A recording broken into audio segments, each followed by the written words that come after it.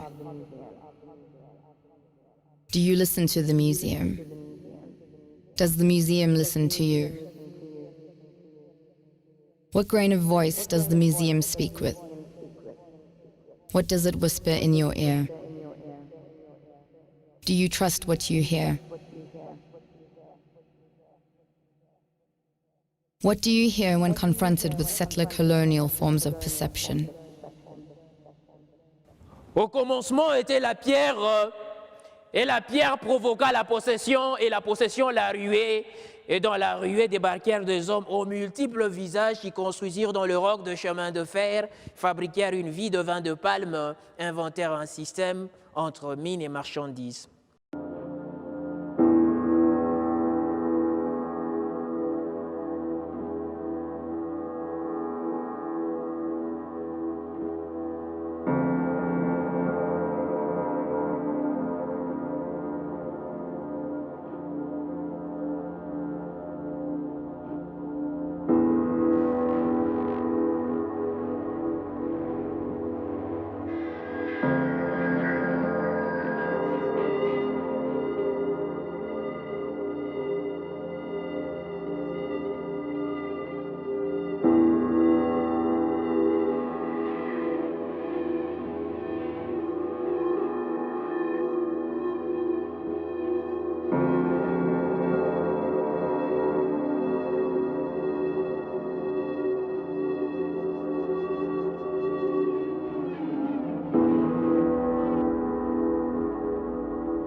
BPT 6K622248J/F7.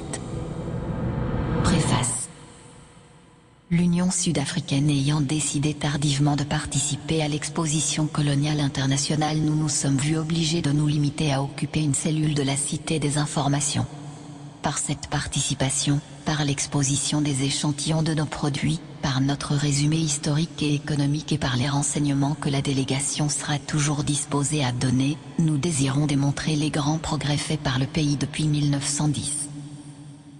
Malgré cette participation de l'Union sud-africaine à l'exposition coloniale internationale, nous tenons à faire remarquer que l'Union est un membre autonome de la communauté des nations britanniques et qu'elle n'est plus une colonie, mais comme elle est encore jeune, l'union de ces provinces ne datant que de 1910. Le gouvernement cherche à développer librement et dans toutes les directions les grandes ressources du pays.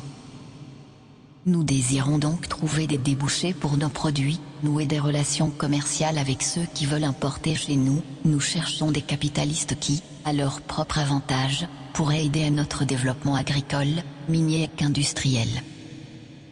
Nous nous efforçons à étendre le cercle de nos amis, et dans ce but nous ouvrons nos portes largement aux touristes auxquels nous accordons toutes les facilités pour leur permettre de visiter sous tous les aspects notre beau pays.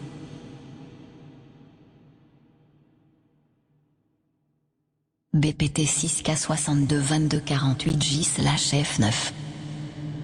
Résumé historique. L'Union sud-africaine fut formée en IGO par 4 colonies déjà existantes et connues sous le nom de Colonie du Cap, Colonie de l'Orange-Rivet, Transvaal et Natal. L'Union occupe une superficie de 1 223 379 km². Elle est 5 fois plus grande que la Grande-Bretagne et plus de 2 fois plus grande que la France. L'Afrique du Sud-Ouest, sur laquelle l'Union exerce un mandat de la Société des Nations, a une superficie de 835 146 km².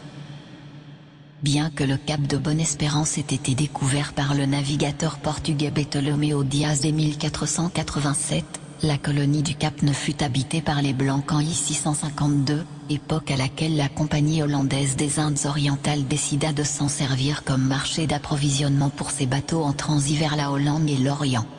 Le premier colon qui s'établit dans ce pays fut Johan van Riebeeck, accompagné de 100 hommes. La colonisation s'intensifia à partir de 1688 lorsque quelques fugitifs huguenots cherchèrent refuge dans la colonie du Cap.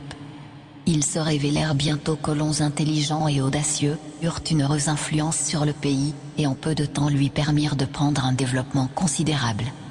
Par suite de complications européennes, lors des guerres de Napoléon, la colonie du Cap passa 2 fois alternativement sous la domination des Hollandais et des Anglais, mais en 1806 elle retourna définitivement à la Grande-Bretagne.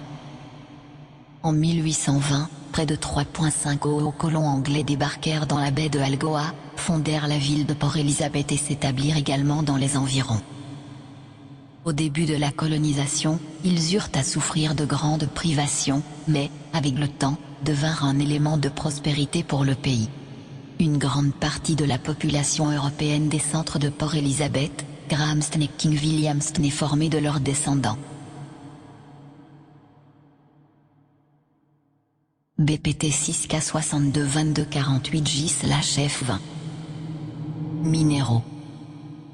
Les minéraux produits dans l'Union sud-africaine sont or, diamant, charbon, fer, cuivre, étain, antimoine, arsenic, barium, bismuth. Chrome, cobalt, plomb, mercure, manganèse, molybdénam, nickel, iridium, platine, argent. Schiste, bitumeux et tourbanite, soufre, thorium, titanium, tungstène, vanadium, zinc. Minéraux radioactifs. Minéraux non métalliques autres que le charbon. Amiante, corindon, flint, graphite, gypsum, kissel, gras. Lignite, chaux, talc, magnésite, marbre, mica. Nitrate, phosphate, pigment, sel, soda.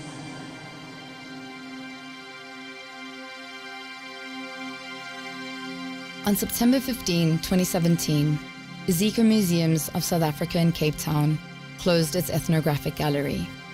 Its exhibition on indigenous ways of life in Southern Africa had been installed in this gallery between 1970 and 1978. The exhibition supplemented its famous Khoisan diorama, which was removed in 2001. James Drury, a modeler of the diorama at the South African National Museum, originally cast the Bushman figures in 1912 in Priska in the Northern Cape. His mission was to cast Bushmen for scientific study and display as examples of a pure racial type. After a long process of discussions and debates with staff, stakeholders, and other parties over the course of many years, the decision was taken to dismantle the exhibition.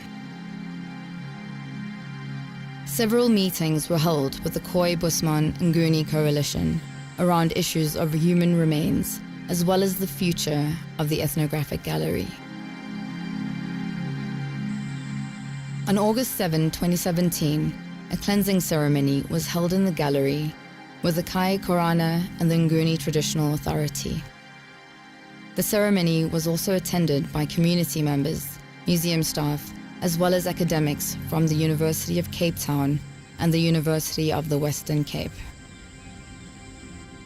Prayers of repentance, sanctification and forgiveness were observed from various traditional groups, including the Kaikurana, Khoisan, and Nguni.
Está a ver que há histórias que são mitos, não são verdadeiras, então te ensina. Então, qual é a outra história?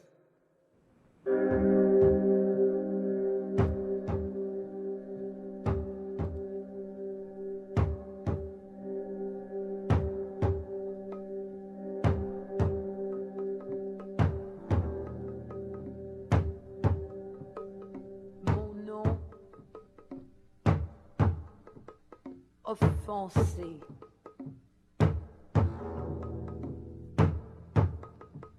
Mon prénom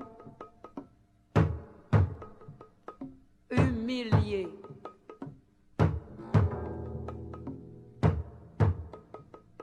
Mon état révolté.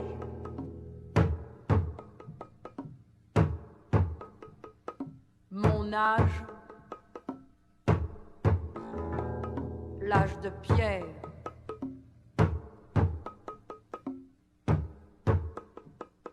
Mon nom, offensé. Mon prénom, humilié. Mon état, révolté. Mon âge, l'âge de pierre. Mon nom, offensé. Mon prénom, humilié. Mon état, révolté. Mon âge, l'âge de pierre.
Imagine you're in a museum. Listen for the sounds of extraction. Imagine you're in a museum. Listen for the sounds of accumulation. Imagine you're in a museum.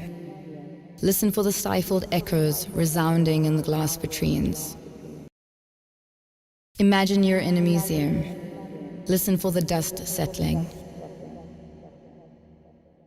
Imagine you're in a museum. What do you hear?